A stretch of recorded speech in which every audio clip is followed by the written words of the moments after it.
Hello folks, Dom Lawson here from the Metal Hammer magazine, which as you may have noticed is fucking awesome. I'm not looking at the camera again, I'm looking at me. That's terrible, isn't it?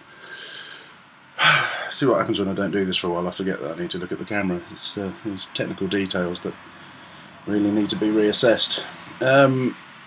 So, yes, here we are with another Iron Sandwich thing.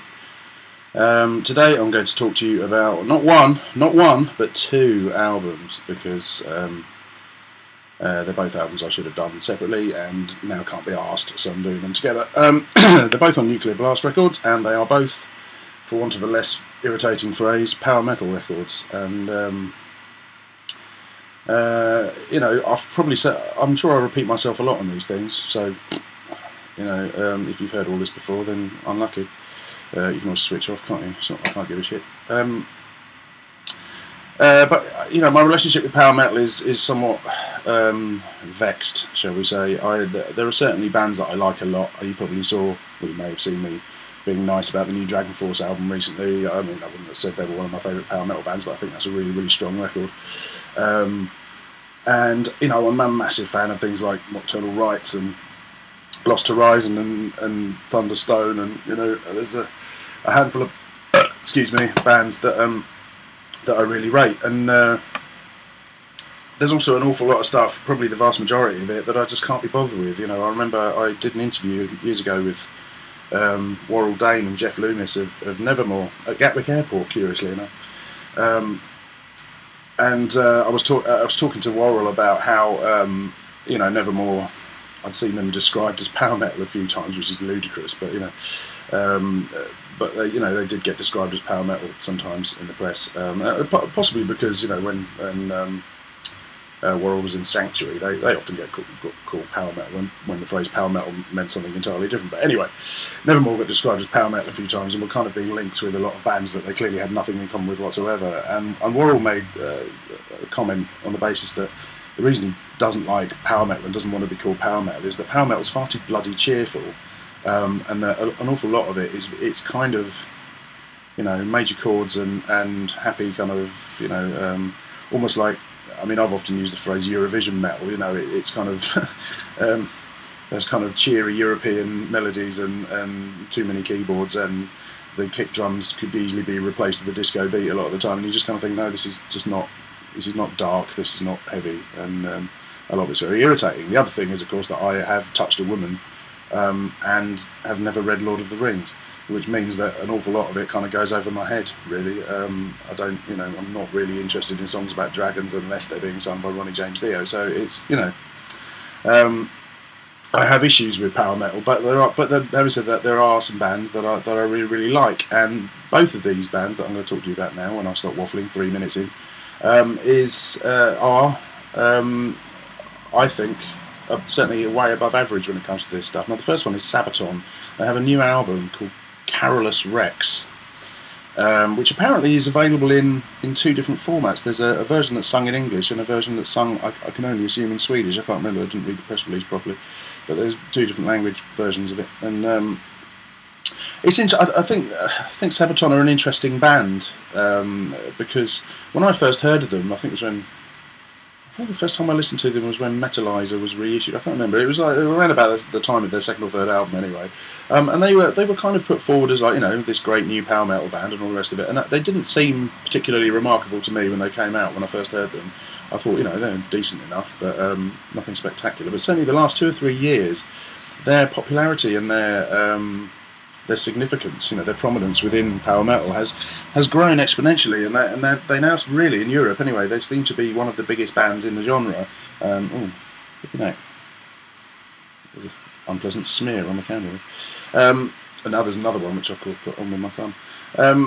But they seem to have, you know, they've become one of those bands that, you know, you see kids that are really, really into the whole power metal thing. You know, Sabaton seem to be the one band that are doing, you know, they're doing extraordinarily well now, and I think it's well deserved in many ways, because although some of their, I mean, I always listen to their albums when I get them through, but it's not 100% my bag, I have to admit. So they're not a band that I would listen to particularly, but having seen them live 3 or 4 times now, they are immensely good fun live. They're really, really entertaining. There's a real, and I saw them on the 70,000 Tons of Metal cruise, I think, and or did I?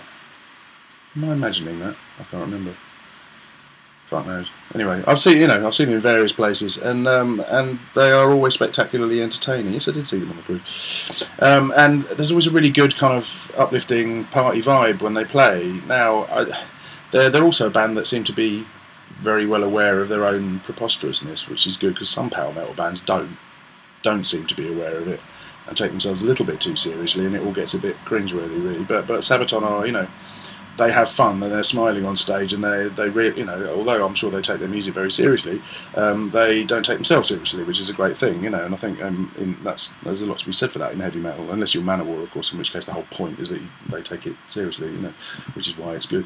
One of the millions of reasons why Manowar is wonderful. But there you go. But anyway, so Sabaton have a new album. It's called Carolus Rex.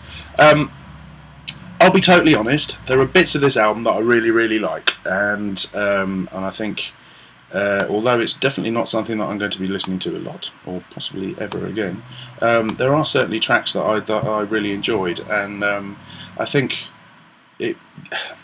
I'm not enough of a Sabaton fan to be able to say that this is the best album they've ever done. But I think out of all the albums I've listened to, this is the one that I enjoyed most on a first listen, I think. There's a track in the middle, kind of an epic tune called The Carolian's Prayer, which kind of sums up Sabaton for me. It's kind of mid-paced and epic and ludicrous, with kind of, choral vocals and a really kind of triumphant anthemic chorus. And it's just fun, really. I don't see that it's any more ridiculous than a new metal album. I just think there's some music that has a lot of depth and substance that you want to listen, bands that you want to listen to for years and that will have some kind of emotional resonance, and then there's stuff that's daft and fun, and I think Sabaton for me fit into that bracket. I think they're it's not the most profound thing in the world, and all their songs are kind of about war and marauding Vikings or whatever, and it's just it's entertaining. I think the production on this album is great, and I think they have a degree of kind of balls. They've got balls to their sound, which I think is something that a lot of power metal bands don't have. I think there is a dash of heaviness to Sabaton stuff. And they do veer from fast tracks to slow tracks in a way that their albums are very well organised. I think, so that you're not kind of bombarded with a load of ballads in a row or anything. I think they're quite a cleverly structured record. But so yeah, I think if you like Sabaton, then this will be another album that you love. I think it's certainly one of their strongest albums, if not their strongest album. And it's jolly good fun. I can't really say much more about it than that, to be honest, because it's power metal and it's preposterous, and that's about it, really. But they are certainly, at the top end of that kind of stuff. And I think being snobby about this kind of music is cunty, really. I think it's funny. You see people being snobby about power metal, and then look at what they actually listen to, and you think you're really not a leg to stand on there, I'm afraid. It's clearly not for everyone, but then what is, it's apart from Adele, I suppose. We've all bought that, haven't we? Must have done, statistically. I think at least half of you have got a copy of the Adele album. So there you go. That's Sabaton, Carolus Rex, which is already out, and I'm very behind the times on that. But it's a good record, if you like that kind of thing. The second one that I want to talk about is Sonata Arctica. Now, I'm much more a fan of Sonata Arctica. They have a new album. It's got a really weird title. Hang on, what's it called? Stones Grow Her Name. Stones Grow Her... What the fuck does that mean? Does that mean anything? Look, I'm wearing my Bandung Beresik t-shirt here, because I went to Indonesia and it was awesome. This is my t-shirt. And I'm drinking out of a Bandung Beresik mug. So, big up the Indonesian Massive. That's what I say. More Indonesian fun coming soon, folks, I promise you. Anyway, Sonata Arctica, this is it their 7th album? I'm not sure. I'm going to find out for you. I'm going to look it up right now while I'm here. But yeah, Sonata Arctica are from Finland, and I think, personally, that they are, I think out of, hang on, 1, 2, 3, 4, 5, 6, so yeah, this is their 7th album. And they've been around since the late 90s, and I just think, for me, the reason I like Sonata Arctica a lot more than the majority of power metal bands is that they don't really conform to all the cliches. They conform to some of them. They certainly do have tunes that fit into that kind of, overtly European sounding, happy, cheery kind of power metal stuff. But they're very much a band. They're very much a band that have crafted songs, you know, and there's a lot of variety within their songwriting, which I don't think is something you could say of Sabaton, for instance.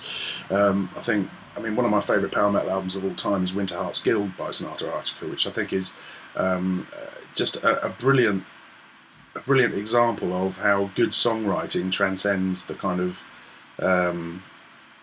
you know, the formula, really, the formulae that everyone else kind of sticks rigidly to. You know, I think if you can certainly exist within a genre and you know, and kind of acknowledge all the things that are meant to be present in that music, but by writing your own songs and having your own kind of distinctive compositional voice, I think you can transcend that. And I think Sonata Arctica always have, really. I think the first 3 albums were brilliant. They kind of lost their way a bit on Reckoning Night was a decent album. Unia I didn't like at all. It was ploddy and boring. Then The Days of Grays that came out in 2009 I thought was phenomenal. And Stones Grow Her Name I think is up there with that. I think it's again it's the thing with Sonata Arctica is that they do. There's a lot of variety within their songs. So this is an album that has its fast tracks, it has its ballads, it has its mid-paced rockers, it has, you know, it's got 2 epics at the end, Wildfire Part 2 and Part 3, that are, you know, collectively about 15 minutes long, you know, and they do epic incredibly well. They do, you know, the kind of long-winded stuff really, really well, but they also do the 3.5-minute catchy songs incredibly well. Another band that are brilliant fun live, Sonata Arctica. I mean, they've now got a very substantial back catalogue, and they've got a lot of incredibly catchy tunes. And yes, to a degree, they are a little bit fey and lightweight, I suppose, in some ways. They're not a band that are going to crush you, you know, they're not like Firewind or something where it's only power metal by default, and actually they're a traditional heavy metal band with loads and loads of bollocks and almost a kind of thrash edge to it. There's none of that. I mean, Sonata Arctica are you know, definitely in the kind of happy-go-lucky end of power metal at times, but also they have a knack for writing songs with a genuine sense of melancholy as well, which is something that power metal doesn't do very well very often. And there's a track on this called Shitload of Money, which I think is brilliant. That's a great title anyway, Shitload O Money. Which is just incredibly catchy, and it's quite heavy, you know. And I don't know. There's something about Sonata Arctica that I find incredibly likeable. Whereas a lot of other power metal bands, I just kind of go whatever, you know. In the same way that I find a lot of black metal really dull, you know, and a lot of mainstream rock really boring. You just think, well, I've heard all this before. What's the bloody point, you know? But with Sonata Arctica, they've got great songs. I think that's the key to it. And like I say, like Sabaton, they're great fun. You know, there's a real spirit to what they do, and it's not just ticking boxes, and it's not just, you know, kind of, you know, going along with the obvious characteristics of the genre. So there you go. I've probably just said the same thing about 8 times, but anyway, whatever. Fuck you. So there you go. That's 2 power metal albums. They're both out. They're both out on Nuclear Blast Records. I mean, if you like this kind of stuff, then these are, you know, these are certainly albums you should be getting. I think they're superior quality power metal albums. Get the Dragon Force album as well. But like I say, there's so much of this stuff around, and so much of it is just bollocks, really. That these 2 really stood out for me, and I much prefer the Sonata Arctica album to the Sabaton album. But I think Sabaton have got momentum behind them now, you know, and I think they're such a good live band. They're such good fun live. That I think that will carry them through, and eventually, you know, I think they'll be around for quite a while, really, getting bigger and bigger. I think they've earned that because they really, really do put the effort in. They do a lot of touring, and they're a great festival band, you know. Yeah, so there you go. That's it. Sabaton, Sonata Arctica, 2 decent to great power metal albums. And I've had enough of talking about this kind of music now, so my next one will be about something ghastly, hopefully. So if you haven't lost the will to live completely, then you can watch that, can't you? Or not. Let's face it, it doesn't really matter. Right, enjoy the sunshine. Now fuck off.